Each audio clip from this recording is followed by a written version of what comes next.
Hello and welcome to another episode, another undefeated episode, an undefeated for the month of February episode of the Silver and Black Coffee Hour, your favorite Austin-based San Antonio Spurs podcast.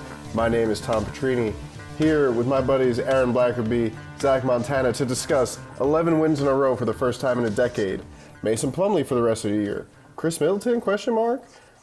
Do the Spurs have enough experience for this first playoff run together? Do we care? All of that with my buddies Zach Montana, Aaron Blackerby. Aaron, how you doing, man? I'm doing great.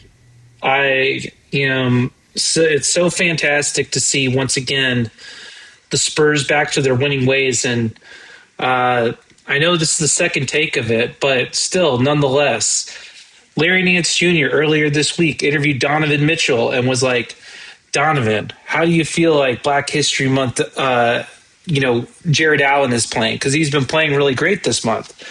Well, how do we feel about Black History Month Spurs going 11-0 for an entire month? I don't care about All-Star break. In some ways, that makes it even harder that you got to take a break and then start it again. Excellent month, especially with the doldrums of January. I am fired up. Zach, how are you doing? Great. It's 85 degrees outside. It's a weekend. Spurs are winning. You got no complaints on my end. I want to talk ball. We're here to talk ball. There's a lot of ball to talk. Let's do it. Zach, I know you well enough to know we're getting a complaint in this episode.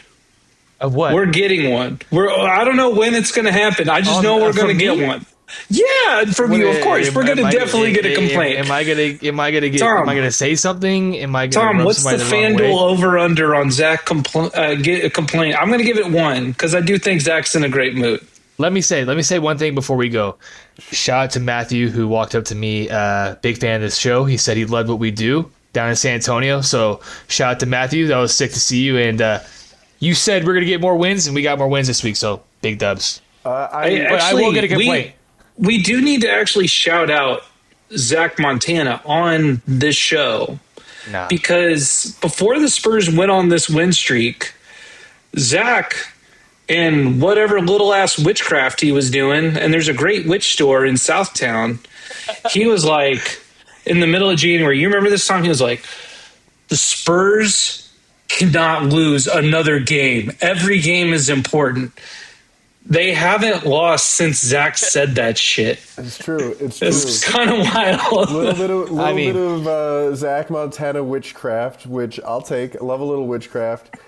We also got another rave review for the podcast from my sister who said, sometimes men can have microphones. Ooh. Which, honestly, incredible. That is put it on my headstone. I'll take it. Thank you, Julia, if you're listening. Appreciate you. But let's get into a little bit because, the Spurs haven't lost since Zach said that. The Spurs, it feels like, should be favored in every game for the rest of the season if they're healthy. That's where I'm at with this team, and we'll talk later in the show about exactly where the Spurs are at as contenders. But let's start with this game against the Pistons, which is, I think, a real affirmation of that. I mean, what a fun battle in this one.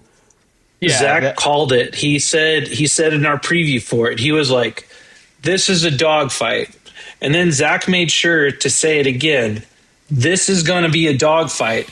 And then Zach, to further emphasize his point in that preview, he was like, this is going to be a dogfight.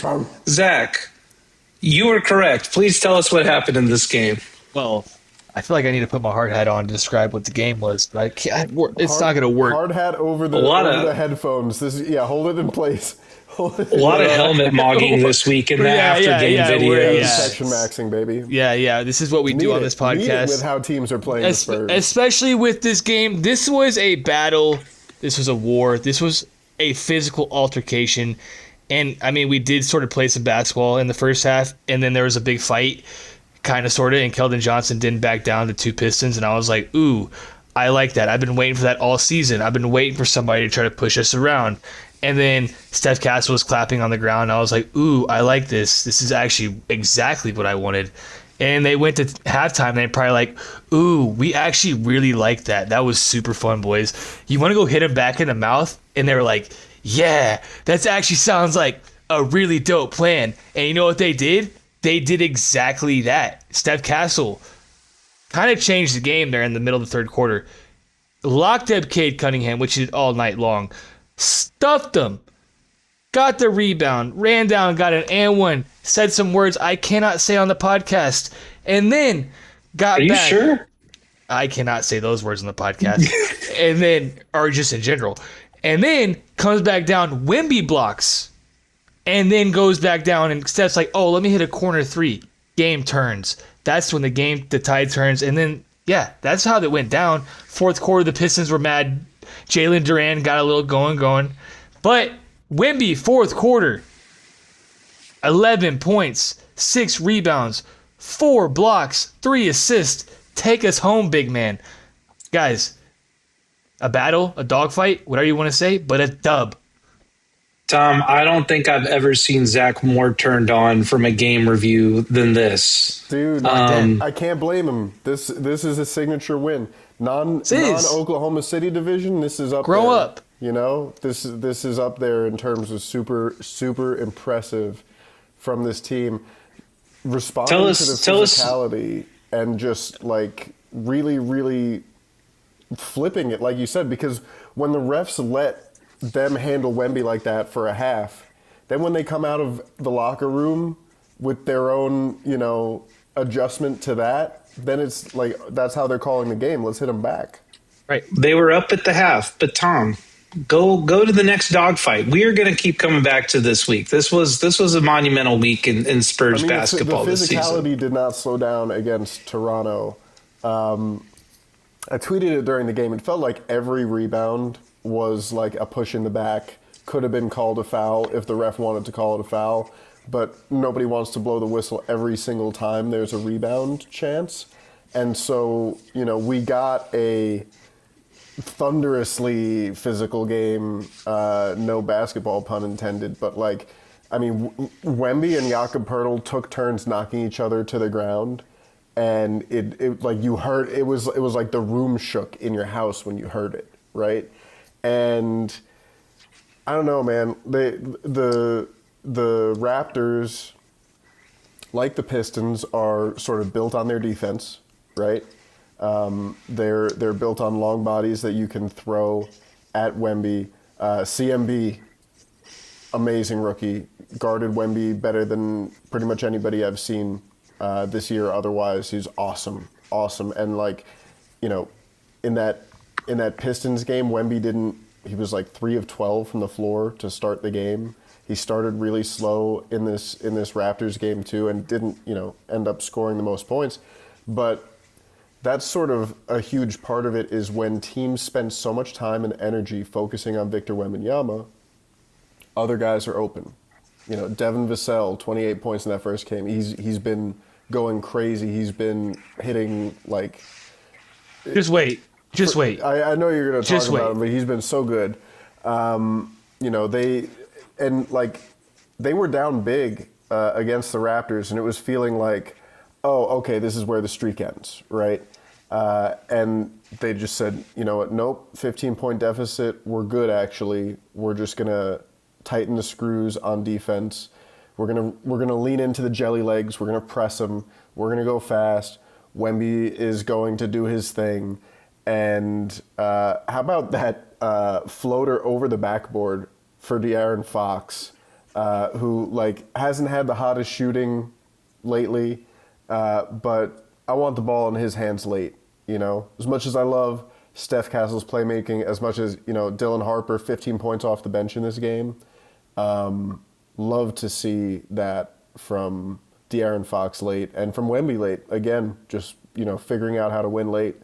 And then from there we go to a Brooklyn Nets game where, you know, the Spurs won late. They won early. They won the whole night. It was the Brooklyn Nets. Are you stepping on my review? It's fucked up. That's so fucked up. Now to Aaron. That's so fucked up, dude. There's nothing to say about this game. It was that's it. It was one of the most boring games we've watched all season. No, come on. Talk about my tri-state area boys. Come on now. Dylan Harper dunked it the Aki way, and Julian Champagnie scored 26 points, which was very cool. Also, Devin Vassell stayed on a heater, and honestly, the silver and black scrimmage to start before the season even began was more exciting than this game. It was kind of a very adult win to just get to 11 wins straight. No, there's really nothing else to say about that. So with that being said, let's talk about more of the cool stuff. No, Tom. There's no other analysis in this game. I'm sorry. Dana Whiting this one and breaking this up. No, sir. Okay. Yeah. Like what? Tom wanting to really go in depth on the Nets. Nah, dog. It's like because it's the second night of a back-to-back with travel. After a night where Wemby was like, bro, that is not travel. Travel to from Brooklyn to Toronto is a very easy flight. Come on, you're from the Northeast. Okay, we're not good. Like you said. I said it was an adult win. It's an adult win. Zach got horny talking about the Pistons Spurs game. That was an adult situation. You like things the Aki way, Tom. That's an adult situation. I get all this, Let's go to high praise, all right? We have plenty of good things to talk about with this team. If anyone's unfamiliar with this, which, by the way, if you're unfamiliar with us and you're like, man, these guys are weird as hell, go on ahead and like and subscribe to the podcast. Drop a comment and tell friends and enemies. And I don't know, just tell anyone else, man. I just feel like we're really hitting our stride as a podcast lately. So I want more people to know, and we're prepping for the playoffs, which the Spurs are going to end the season with a winning record. Guaranteed. So, with that being said, here we are at high praise section. This is where, it's been kind of easy lately to find things to praise this team for. There are so many good things. I'll get around to the meta commentary for this, but I know Zach, again, he's just like, bro, I got numbers. I got hand-drawn shot charts, which you could just screenshot off of, online. But my man's over here. He is an analog king. It doesn't work that way. When you're trying to be specific on what you're looking for and find what you're looking for, you got to do it manually. That's the way it works. Are you with us or with the machines, AB? Yeah, I play too much. He's with the Ark. You're with. I have no idea what that reference is. But I do think we could use this as a quick time to actually talk about the history of the Luddites and how, even though it is now become a derogatory term, Luddites actually were people who used tools. They were just concerned about the way that these more advanced tools would hurt the working class and take jobs away from people. Sound familiar to anyone? As long as I can still podcast in the neo-Luddite era, I'm going to be fine with that. Yep. Perfect. Well, without us going further into it, Zach, tell us about your analog takes. My man over here is fighting the machines one notebook at a time. Wrong podcast, AB. Wrong podcast. Anyways, Devin Vassell, that's my guy who's been unbelievable the last 3 games specifically. Or the last 3 games, guys. Break down some numbers for you. I know last week I got some numbers. This week I got some numbers. Devin Vassell, over the last 3 games, on 8 threes a game, is shooting 66%. If you want to round it up, it's 67%. 62% from the floor. 8 corner threes made on 77%. I do have a quick fact and a quick number to ask. Devin Vassell is second in the league over the last 3 games in corner threes made. Who is number 1 overall? Julian Champagnie. You're right. What a guess. And the cool thing about these guys is what we're seeing from Julian Champagnie and Devin Vassell is the actual corners they're going to shoot their threes from. They have figured it out. This offense over the last 3 games has said, you know what? You boys go to the corners that you like to go to, and we're going to work our way around it.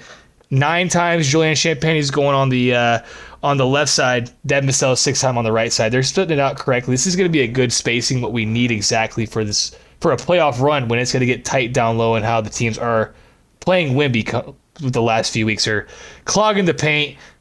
You got to shoot it out. You got to make them space out. They got to make them come contest. And until then, if they want to keep leaving them open, I'm cool with it all day. Guys, Devin Vassell has made over 4 more threes, 13 times this season. What is the Spurs record? I'm guessing undefeated. No, it's 11-2, 23-9 when it's under 4 threes. This is a big key to what the Spurs do. If Devin Vassell is shooting threes and hitting threes, they win games. We were saying earlier this season that we thought he was the skeleton key to the offense when he was out, just for having that off the bounce dribble, his own kind of pull up creation for it. And now that he's just adding in that 3, which, man, that ball goes so high in the air and it just got great lift. Splashes in. It's amazing. Tom, what is your high praise? I got high praise for everybody. The Vassell and Champagnie in the corners thing is a good microcosm of this, because that is, flattening the floor, right? But overall, the Spurs are doing an excellent job of playing Wemby ball. So credit to the coaches, credit to the players. And what I mean by that is for the first 2+ years, the Spurs were playing basketball with Victor Wembanyama, which is great and wonderful and cool, and it's awesome that those guys can all play basketball. But they need to learn to play almost a different sport in Wemby ball, because to maximize Victor Wembanyama, you need to play basketball in sometimes counterintuitive ways. You need to play in ways that you haven't played in your whole life because you've never had a guy behind you as a teammate who's 7'6" and blocking everything and doing stuff. I mean, some of the blocks in these games, guys, where he's like crouching over, hiding behind somebody, which is a hilarious thing to do at his size, but he's like crouching over at the waist and looking away, and then when the guy goes up, he's flashing around and blocking the shot. And there was a moment in one of these games where I believe it was Champagnie went up on a pump fake and fouled.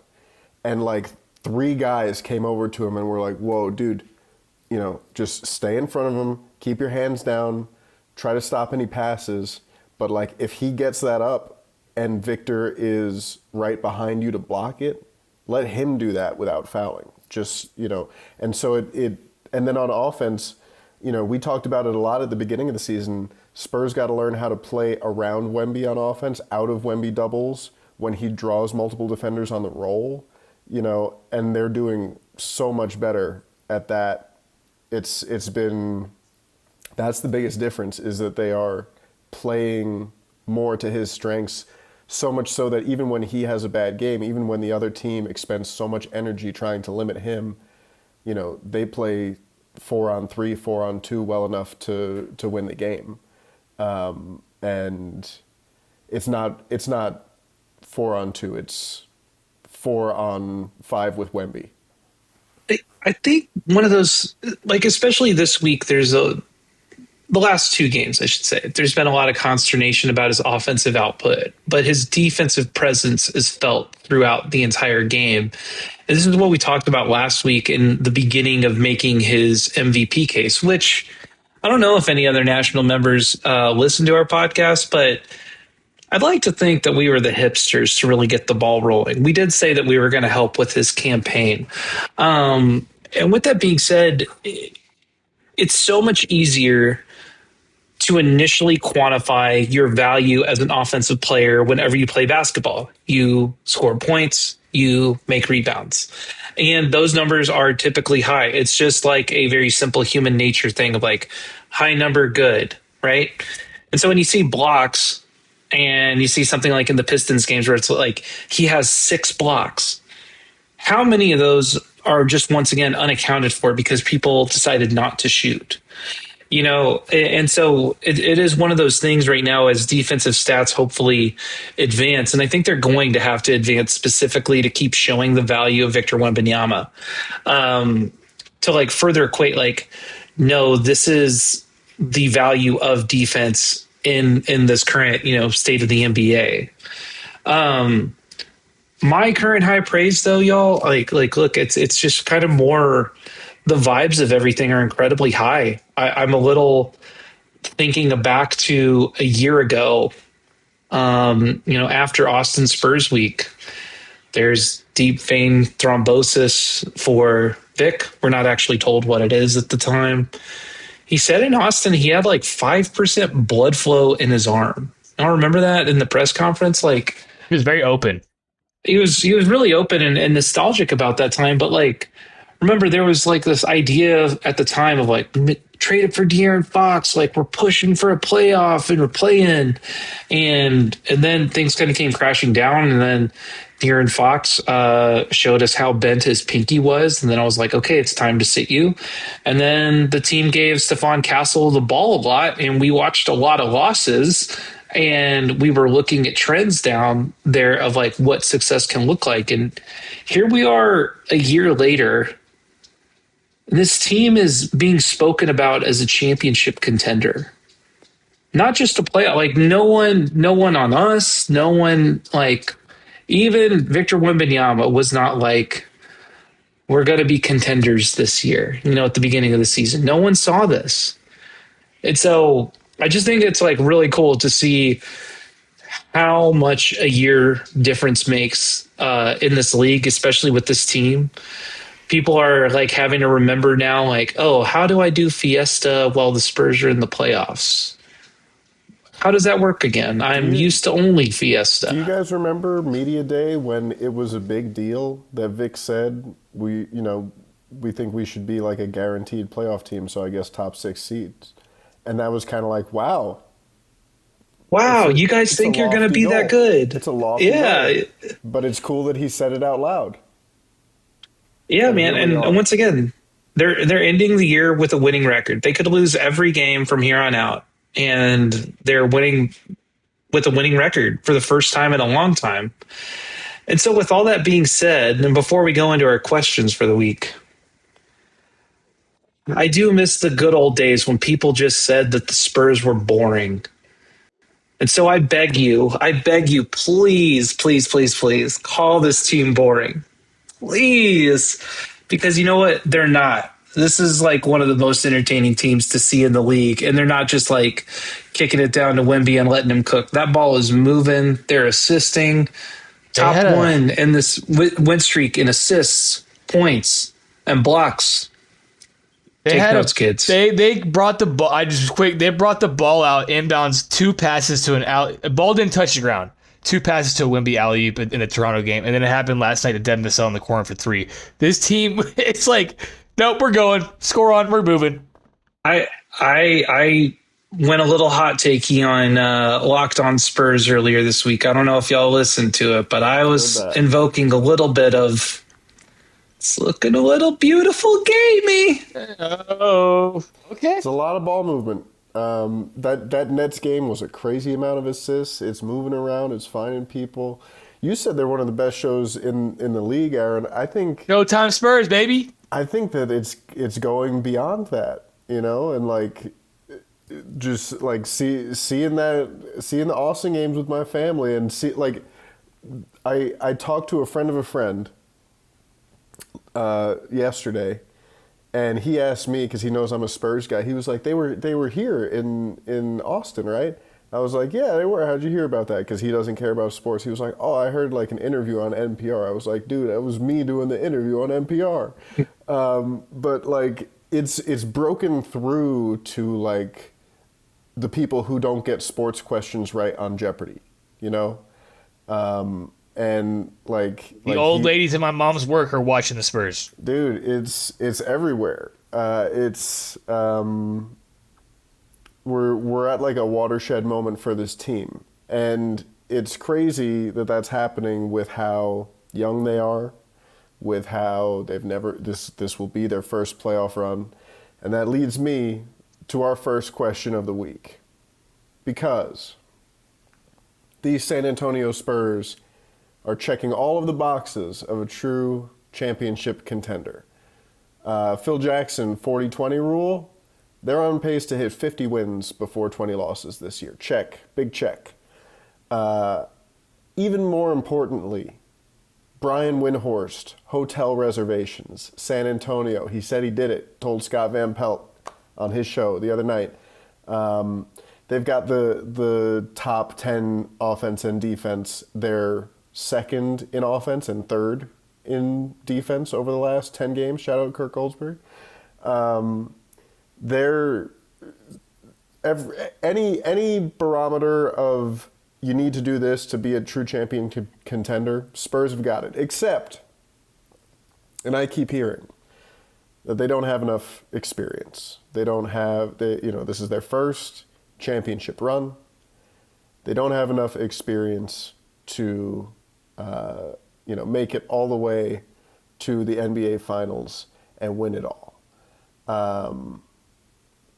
AB, I'm going to start with you. What do you think about the concern that the Spurs do not have enough experience, given that we've already seen everything that we've seen from them in the way that they've controlled the controllables? I think we first off have to appreciate that we're even asking this question. And it's a legit question. We're not the only people asking it. And secondly, I am remembering a bar that Wemby dropped last year when, there was do you think you should skip steps because you're Victor Wembanyama? And he was like, we shouldn't skip steps, but that doesn't mean we can't run up the stairs. And they seem to be running up the stairs and ready to knock down the door with just about every challenge that they've been faced with. Essentially, the one that they faltered the most with was the NBA Cup Finals, and then the way that they kind of had a little bit of a down part. But I want to bring up this story from 1977. All right?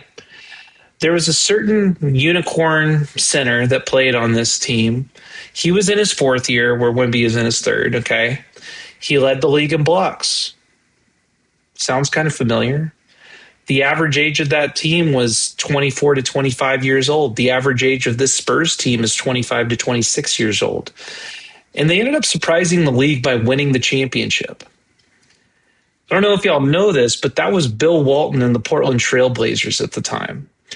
And so I have had this boomer-ass take of lack of experience for a long time. That's kind of been, quote-unquote, the rule. But we've seen, especially in this age of parity in the league, that those rules do not exist. Last year, there was still the same discussion between the Thunder and Pacers. And granted, they had some playoff experience and they went further into the NBA Finals with it. But the Spurs right now, they're the same age bracket as the OKC Thunder are, and that 25 to 26 years of age. And so, look, I just think that the Spurs are kind of young and dumb enough and dogged enough, and I say this all with love in my heart, that they don't know how good they are. You cannot tell me right now, with the way the rest of the offense has been functioning around Wemby, and he is quote unquote struggling, that we're even still seeing what the capabilities of this team are. I think what lack of experience though means in this connotation is on physicality that comes out of the playoffs. And I think we'll all probably be saying something similar to that. But it's really going to be about what teams are allowed to do versus what the Spurs are allowed to do back. Remember last year we saw Alex Caruso just maul Nikola Jokic in the playoffs. And they just decided not to call it, where Nikola Jokic is the best player in the world, So I'm not saying that the league is going to be there to protect Wemby. Doesn't really seem like they've been doing that lately. And there's going to be teams that have bigger wings, like the Timberwolves, that still have me concerned. But all that being said, I just wanted to give the history lesson of like, it is actually possible. It's been done. And I'm not particularly worried about it right now. That Trailblazers team, in addition to being one of the youngest to ever win a title, that was their first playoff appearance in, I believe, 6 years. Only time that has ever happened. Zach, what about you? Look, AB kind of touched on it with the physicality on what to expect when, I guess, I wouldn't even say playoff or like just experience what's going to come with the next like month and a half leading into the playoffs, wherever they end up, however it ends up playing out. But over the last 40 games, I feel like the Spurs team has seen a lot of different looks trying to stop Wemby. And when I think of playoffs, I do think of physicality, but I also think of like the first 4 games. Like I remember I hear coaches talk about like the first 4 games of adjustments are really it. After game 4, it's like we've adjusted. There's really nothing more we can do. You've seen every adjustment we can make, but I think the Spurs in general have seen every look they could possibly see. It's not like this. If there's one player or 2 players in the league that I feel like teams really key in to take away from teams on the offensive end, I think Wemby is probably in that list. So to act like the Spurs haven't experienced that part of it, I think that part eases my mind. Where I'm like, oh, they've seen a lot of it. They'll see the shorter guard on Wemby or the bigger guard on Wemby and trying to pack the paint, limit De'Aaron Fox. Oh, we're going to limit De'Aaron Fox and we're going to go to Devin Vassell. Like, I think the Spurs just have a lot of options, and you mentioned it. They're playing beautiful basketball right now. 7 players in double digits. I think 8 players were in double digits the other night. I mean, they're just playing. For eight players averaging double digits on the season. Yeah, on the season. Ethical basketball. Look, I think, and also like experience is whatever, but Wemby's also played in the Olympic finals and in the finals in France. I do think like people don't realize that. And those are very physical basketball games. Like those are like. I'm glad you brought that up, Zach, because that's the thing that, like, I understand that this group has never played in a playoffs together, right? And let's forget for a moment that Harrison Barnes is a champion with one of the greatest teams of all time and a gold medalist, and Luke Cornett is a champion, and Keldon Johnson is a gold medalist and used to be a number 1 option for this team, and Devin Vassell used to be a number 1 option for this team. And, now Mason Plumlee's along for the ride. Let's forget about all of that for a moment. Victor Wembanyama has been getting beat up by grown men in professional basketball leagues since he was 16 years old. He's had 6 years of adjusting to that and putting on muscle and learning how to deal with that and help his team win, even when that's happening beyond a degree that he can just overpower and control and, drop 35 and 15 and take over the game that way, right? If teams sell out to stop him, right, then it's on him to figure out how to win. And we're seeing him do that this year, in a year where everybody is giving this team their best shot, because nobody thought this team would be fighting for the league's best record.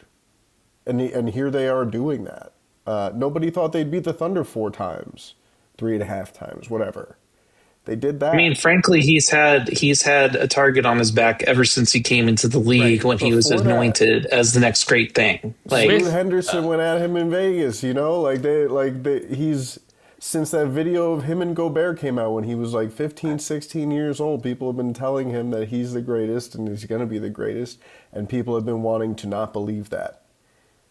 If Victor Wembanyama leads this team to a title in his first playoff run, he'll be doing something that took Jordan and LeBron 7 tries each in terms of playoff runs to win the NBA Finals. There's a reason people think it's impossible. I think it's long past time we stopped acting like Victor Wembanyama is normal. Like, the reason that we watch Victor Wembanyama is anything other than he can be the greatest of all time. And if he does something like this, it would certainly be a feather in his cap in that regard. But like, how many of these guys on playoff teams with no experience have led their country to within a couple buckets of a gold medal against Team USA before they're 21? In his home country, like. Let's before we go on to the next question. Here's one thing that you made me bring up, Tom, because our own Victor Wembanyama over the offseason, yes, he had his monk-like training. He also had his Kevin Garnett training. And what is Kevin Garnett's? Well, one, he has taken on Kevin Garnett's role of making sure the ball doesn't go in the rim during the dead ball, which is so funny to me. But what is Kevin Garnett's most famous quote? Anything is possible, baby. Anything is possible. Let's go on to the next question. And I got this from one of our followers on TikTok. Are the Spurs peaking too early? I mean, February 2026 would be very early for them to peak, both this year and I think beyond that. But this isn't their peak for either. My main concern is more about the fact that they've been taking every team's best punch all year, high-level physical play for a long time against the Thunder and everybody else that has tried to beat this team up, go at Wemby. But the stuff that they are building in terms of confidence and connectedness is like really important and should only get better with time. I look at other teams that are in the like contender class, even the Thunder, the defending champion Thunder, they get Shai Gilgeous-Alexander back tonight. J-Dub has a banged up wrist, right? Like the Celtics, great team, injury, who knows with Tatum. The Nuggets banged up, right? And so we're assuming that these teams with recent championships and great players with that experience will hit another gear and hopefully get back healthy in time for the stretch run. Might not happen. I'm glad that we're not waiting to see if the Spurs can reach this gear. We know that they have it. Even if they struggle a little bit in their schedule in the stretch run of the season, they're hitting peak revs, and it's good to see. Whether they maintain that through the playoff run, it's like, okay, now we know they've got 200 on the back straight. And, when it gets time to really run it, now you can do it safely. Yeah, they're going to have some good stuff. And I mean, once again, this is the first team on an 11-game win streak that has been averaging 110 points per game, if not 110 plus points per game, I should say. So Zach, do you think they're peaking too early? I mean, not really. I think we've seen this team. It's not like they've won the same way all year, right? I think that's what I like seeing. Like this past week, seen some ugly wins where it's like, man, they're thump drag. But then on these other wins on this win streak, you're like, man, this team is revving. It's what I mentioned earlier. It'd be one thing if we were relying on one or two players offensively every night. That's scary. Defense travels. Defense is the one thing that the Spurs have told you all year. They're tipping their cap on all year. They're putting everything on the defense end and letting it figure out on the offensive end. So I don't think they're peaking too early, because what consistent win have you seen other than the fact they're just beating teams' ass, being great defensively? Offensive is gonna. They say that we're gonna play great on the defense end, and the offense will show. Julian Champagnie said it. We've heard Wemby say it. We've heard Mitch Johnson say it. That he said they're like a fighter in boxing, where they're not gonna try to knock you out every single night. They're basically jab boxing. Good footwork. Be disciplined. Take you all 12 rounds. That's why I like the Spurs team. It's like, we'll take you to the deep waters. We've seen them go to the deep waters, and how long can you keep up with us? How long? Because you're going to get it from, you want Wemby, okay. You want De'Aaron, okay. You want Steph, okay. You want Dylan, okay. You want Champagnie, okay. You want Devin, okay. Keldon will come get you a bucket. It's not like oh my God, if Wemby doesn't show up tonight, we're screwed. Or if Fox doesn't show up tonight, we're screwed. That's peaking. That's like we're relying on one player or two players to save us. Spurs aren't that. Well, look, if you're a hoe out there, the Spurs are scaring you. This type of offensive output and still not peaking right now, be scaring hoes. I'm just saying. This also reminds me, though, of the old Spurs teams of yore. They always seem to like get their act together when it came to the rodeo road trip. And there were some amazing 20-plus game win streaks from those teams back in the day that momentum carried them into the playoffs. And then they would run into this weird, young, athletic buzzsaw of a team in the Oklahoma City Thunder. And what's weird about this time was that this Spurs team is the young, athletic buzzsaw. They're incredibly athletic. They move the ball around. It's like they took something from those Thunder teams and mixed it with the Spurs culture of old. And I mean, I've already put it, I've said it multiple times. They're not peaking yet, which is the scary part. They're winning games, and they're winning games against opponents that they should beat. They are winning games against opponents that they probably shouldn't have. First one to say, I was the one who thought they would drop that Detroit game, last week, and, they blew them out. So I don't necessarily think that they are peaking too early. Speaking of the last quarter of the season, say, and the playoffs, first playoff run of Keldon Johnson's career. Should the Spurs go after Khris Middleton if he becomes available in the buyout market? He's got a day-ish to decide from when we're recording here. He's not eligible for the playoffs if he's still on Dallas's roster by March 1st Eastern time, so he's got till midnight. Brett Siegel of Clutch Points reports that the Spurs and Nuggets are interested in adding the three-time All-Star and 2021 NBA champion. He's averaging 11 points, 4 rebounds, 3 assists this year at the age of 34. It would be walking away from almost $10 million to go chase a ring. He's made almost $300 million in his career. Maybe he thinks that life is short and NBA careers are shorter. If he does decide that life is too short, I think that adding him would be a great way for the Spurs to help address that question of experience.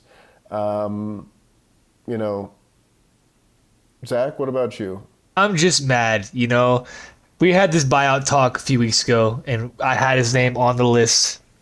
And I was like, he hadn't bought out yet, so I'm not going to talk about it. And now the rumor is, I should have fucking talked about it. But it's all good.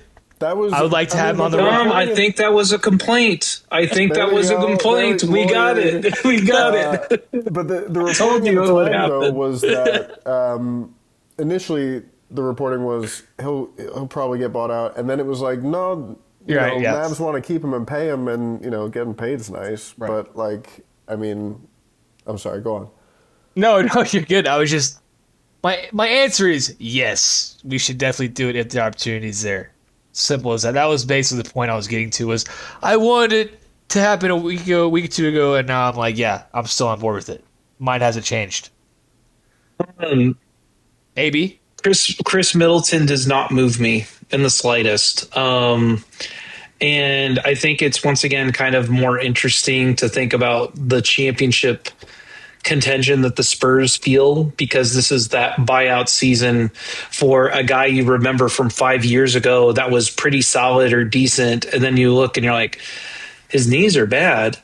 Look, here's the other thing why I'm not really the fondest of Khris Middleton. It's not really a shade towards him. It's just I really want our medical staff to have their attention on rehabilitating the guys who are going to play and not worried about having to put on the injury report, Khris Middleton has no kneecaps. Again, out.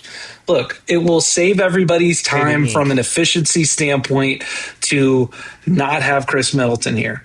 If Khris Middleton, if you see this and your people see this and you want to, and you come to San Antonio, brother, I'm so excited you're here. But right now does not move me. He's younger than you, man. I know he went to A&M, but be nice.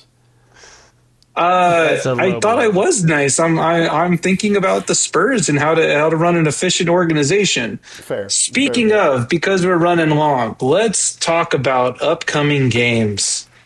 It's a big slate this week, fellas.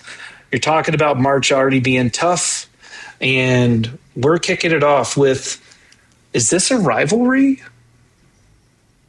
Totally. Maybe. Flavor Knicks.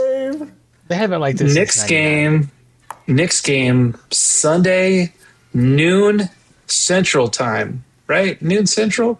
I don't know. They're having a watch party in France as well. And in Austin? New York. Yep, that's true. It's Central Machine Works in Austin. The Knicks are 6-4 in their last 10. The Jeremy Sohan reunion game that we have all been waiting for the last trade deadline. Or post-trade deadline, actually. And looking at the Knicks injury report as it currently stands on Friday, the only person who's going to be out is Miles McBride. So they're a fairly healthy bunch right now going into this. So I would expect kitchen sink defense on Wemby. Surprise, surprise. They'll be throwing Robinson at him, Cat, probably some Josh Hart as well. I would imagine, again, if they're going double big, this might be a time to really see French Vanilla step up in this one. But, guys, I want to show y'all something real quick. We always talk about, Wemby gets up for games against New York. He certainly does. He averages 32 points and 12 rebounds in the 4 contests he's played the Knicks so far. Wemby, find yourself a big-ass bed in New York. I hope you're resting and that you show up and in that Marty Supreme jacket again, and you make Timothy Chalamet your biggest fan during this game. What do you guys got? Tom? So the Knicks are a mess right now. These games are always fun. We've talked about it. Vic getting 2 nights to sleep in the hotel and read his books and maybe go play chess with strangers in the park, but probably even that would be like he's probably in bed. He's probably in bed and stretching, which is great.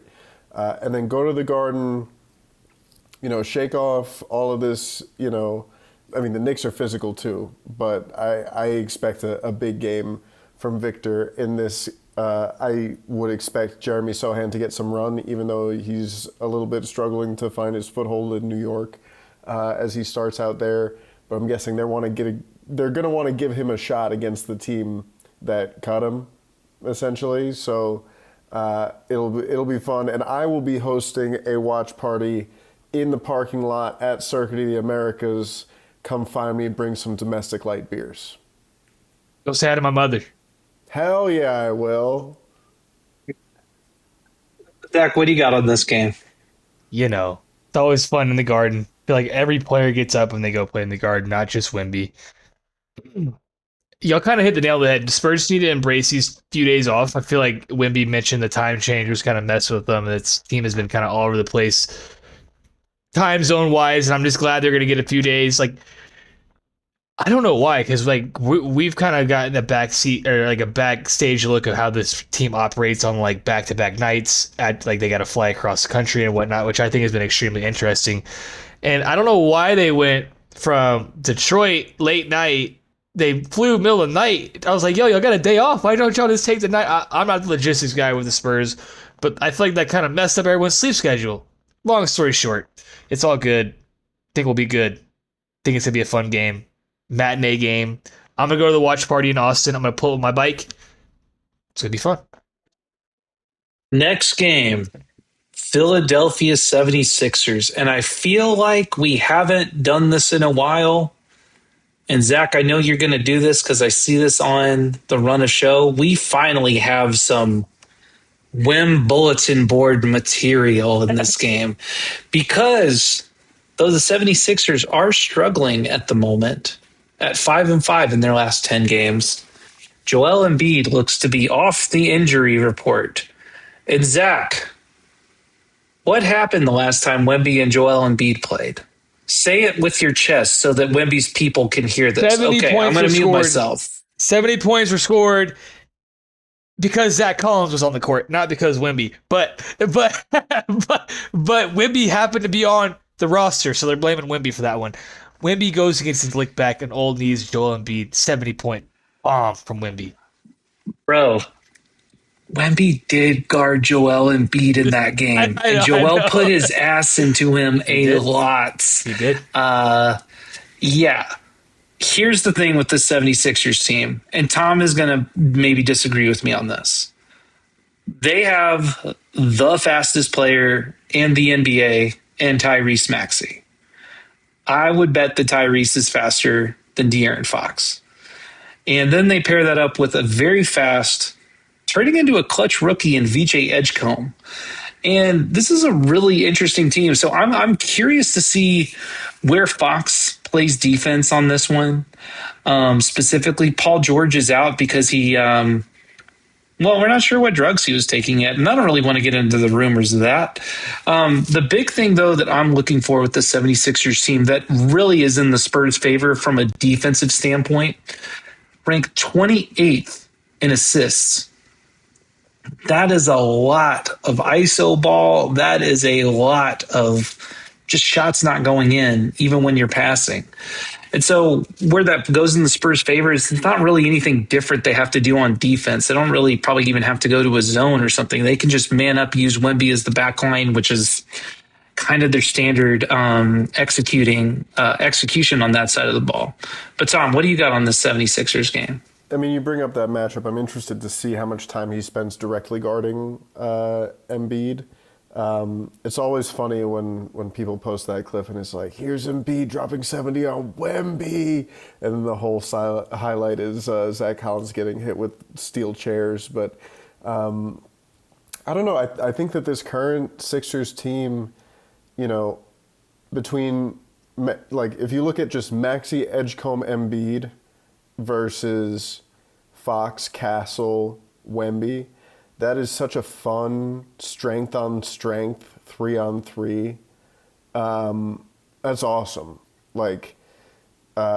Also, hello and salute to Spurs legends Dom Barlow and Cam Payne, who I don't think ever played a game for the Spurs, but Spurs legend. You have given me a off-season episode that we will do when the season is over and we're in the doldrums. Spurs legends. We're going to do a Spurs Legends draft. Let's go. Speaking of which, Matt Bonner, good to see you on the broadcast of that That's Raptors a Spurs game. legend. Okay. A lot of sandwich talk. A lot they spend more time talking sandwiches on that show, and then the next show, awesome. I love that. I love our crew. But yeah, no, this is I think kind of a low key sneaky game that Pistons and Knicks are sort of up there, but the Sixers for what they are I think going to be a kind of really interesting and difficult matchup for the Spurs. When Embiid is played, they are an excellent team. They're like top 4 in the East. They're doing really well. Let's get to the return back to the 2-1-0, though, on Thursday night, where the Pistons will be at the Spurs. And fellas, I know I'm a little older than y'all, so I'm probably going to show my age here a little bit, but are y'all familiar with the Attitude Era? Yeah. With WWE? Oh, yeah. Okay, that was a little Hulk was a part of it, so. But are y'all also familiar? Savage, bro? What the hell? That was a little Hulkamania, I thought. But Macho Men experience all range of emotions. to be fair, Macho Man was a part of the WCW in the 90s. So just okay. Anyway, the Attitude Era here. There's this wrestler named Mankind, and he was awesome because he wasn't athletic, but the way his character was like, oh, this guy loves being in pain, which is just like not true when you talk to him afterwards. And he always had these amazing matches. He created this amazing rivalry with The Rock, and he had Mr. Sako, and then The Rock and he became tag team partners. And then Mankind would have amazing matches against my favorite wrestler of all time, Stone Cold Steve Austin. And then Mankind has one of the most iconic pictures in WWE history, where he was thrown from 2 stories during a Hell in a Cell match against The Undertaker.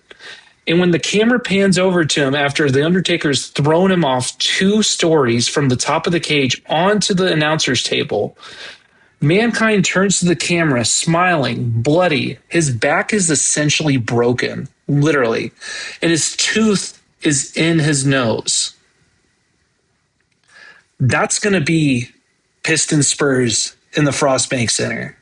If you don't think this is going to be hell in a cell, I think a bunch of Spurs fans got to see the Pistons on that nationally televised game. It's the first game back.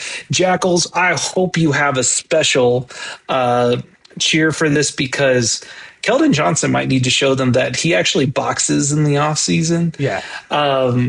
This is going to be a fantastic game. I will be there as a fan in this one, and you better believe that I plan on losing my voice and taking lozenges at Buc-ee's on the way home. By God, that's Beef Stew's music. He's coming back for this one, and the Pistons will be looking for revenge. It's, you know, they tried to punk the Spurs. Make no mistake. They were pushing Wemby around, putting 2 hands in his chest every chance they got, or an elbow, or a forearm, or in his back, or grabbing him. They tried to punk him, and they got punked. And they're going to be looking to get their lick back. We'll see how the Pistons adjust. But, you know, people were talking after the game like, oh, the Spurs kind of had a blueprint for beating the Pistons.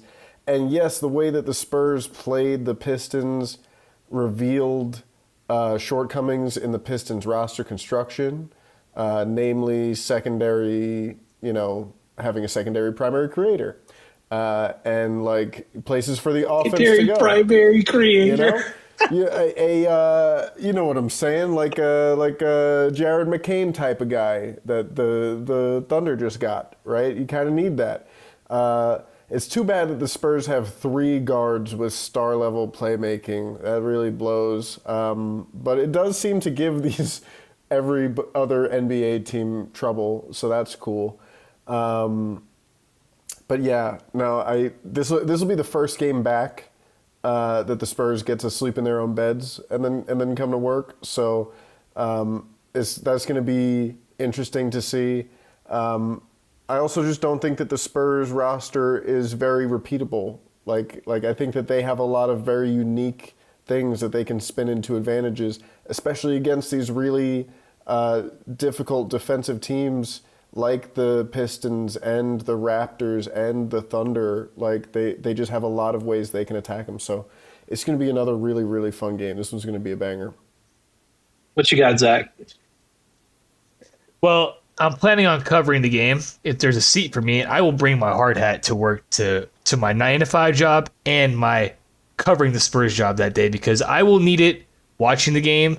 I might get hit with a flying object. Let's hope no one gets the old Mankind Mick Foley sock to the face if there is a fight, because then we know Beef Stew did make it out on the court, because he would do that. Anyways, this is going to be a great game. They want to get their lick back. You heard JB Bickerstaff after the game on Monday saying, we'll see them in a week. We'll make our adjustments. It's kind of interesting to see, do the Spurs get under the skin of teams that much where, you know, they're trying to fight us? The coach is mad after the game, trying to say, oh, we're going to get our lick. You know, usually that's my job. My job is to say Spurs going to get their lick back, not JB Bickerstaff's job. Bickerstaff was mad during the game. Did you see that when Champagnie shot the corner 3 and JB Bickerstaff got up and said something to him, and then Champagnie turned around like, hello. Well, Champagnie turned around on the bench and did 3 and then just, yeah. Awesome. No, so yeah, I do think it's very, JB, my job is to say get her lick back, not yours. Well, guys, I'm going to bring in my friend for this last game here. Oh, no. It's mankind. It's Mr. Sako. He decided he heard his name invoked. Oh, Mr. Sako, it's so good to see you. Oh, thanks, sir. It's so good to be here at the Silver Black Coffee Hour.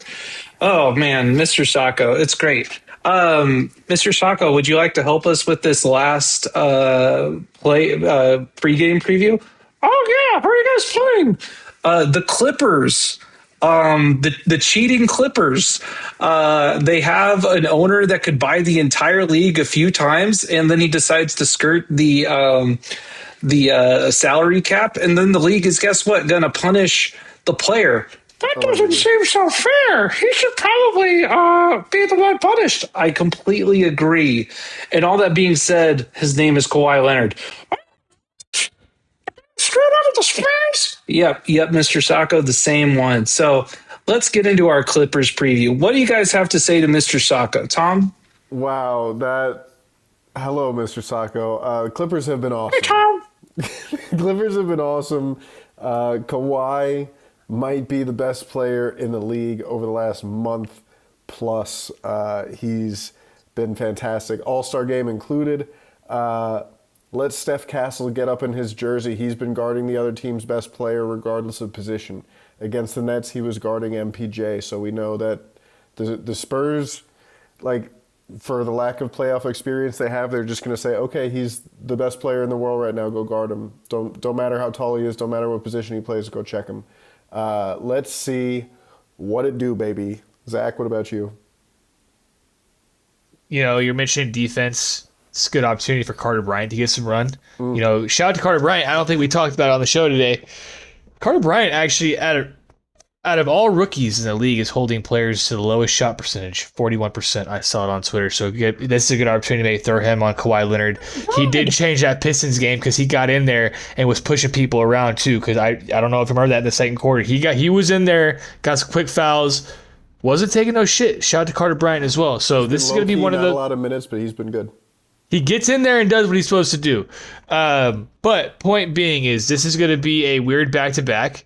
You know, you got to think the Spurs are going to be playing the Pistons on Thursday, jumping right back. Luckily, it's not a traveling game. They're going to get right back to it. It's going to be a tough game, a real tough game. As you said, Kawhi's great. It's got to be a dub, though. It's got to be a dub. This is one of those home, cooking, let's get after it. AB, that sock is freaking me the fuck out. Good. Like, of course, I think it should. Does free feet not count if it's a hand? Does what? Like no free feet, but if it's your hand, it's not really a free foot, is it? No, it's not. All right, Mr. Sako, you've really had your moment in the sun. Maybe you'll come back later this season. I don't know how this bit worked or not. It's going to be hard to explain to the audio listeners, but peace. Look, Clippers are 4-6 in their last 10. And I cannot think of anything funnier. Now, Adam Silver, I know you don't really like basketball, but you do like entertainment. So free idea for you ahead of this game. Come to San Antonio. Come to the middle of the court and announce the punishment like for the crowd. That would be great. That would be much. I'm really in my like wrestling era at the moment with all this, but the Los Angeles Clippers as an organization will get nothing. Yeah, but the other guy I would watch out for in this game, real quick, is just Benedict Mathurin. Ever since he's come to the Clippers, he's playing pretty well. So Kawhi, obviously, we know. Will he get booed? Who knows? Will Mitch Johnson grab the mic and say, "Hey, stop doing that"? I highly doubt it. So that's what we got. All right, end of the show. We really went off the rails on this one, but the vibes are high anyway, so who gives a shit? With that being said, what do you guys have coming up for the upcoming week? What are your records? Zach, you're going to say 4-0. I know, of course. Until you prove me wrong, until you prove me otherwise, I'm going to say these boys will go into the weekend on a 15-gamer. Yeah, that would be Tom, sick. what do you got? That would be sick. I think they're going to lose to either the Knicks. I don't like this. I don't like that mindset from you. Usually you ride with me. You've been riding with me over the last month because you understand the vibes. Let's see if I can talk myself into and you're it, fucking the vibes up, Tom. You're fucking the vibes up. It's going to be either quick. the Knicks or the Sixers or the Clippers or the Pistons. On you. I'm putting you at 3-1 for the week, Tom, because you're wasting time. It's going to be 3-1. Of course. You're filibustering, Tom. I too am going to go 3-1 this week. I'm riding high, but I'm going to get a loss here and there, you know. Well, fellas, another fun episode. I hope people that have made it this far enjoyed Mr. Sako and the free ideas that we gave Adam Silver. Devin Vassell, I hope your shooting keeps going up. Julian Champagnie, gonna love what you do in New York. Dylan Harper, keep doing it the Aki way. Victor Wembanyama, please rest up your legs. Do you guys have anything else to tell the people before we dip? Hell nah, just keep winning. Meet me at turn 1 on Sunday, baby. Let's get that 23 car in victory lane. I don't know what any of those words mean, Tom, but they make you happy, and so I am happy for you. With that being said, I hope everybody takes care of themselves. I hope everybody can truly appreciate and enjoy this time. And once again, like and subscribe to the podcast. Drop comments there. Tell friends, tell enemies. And we will see you next week. Peace out.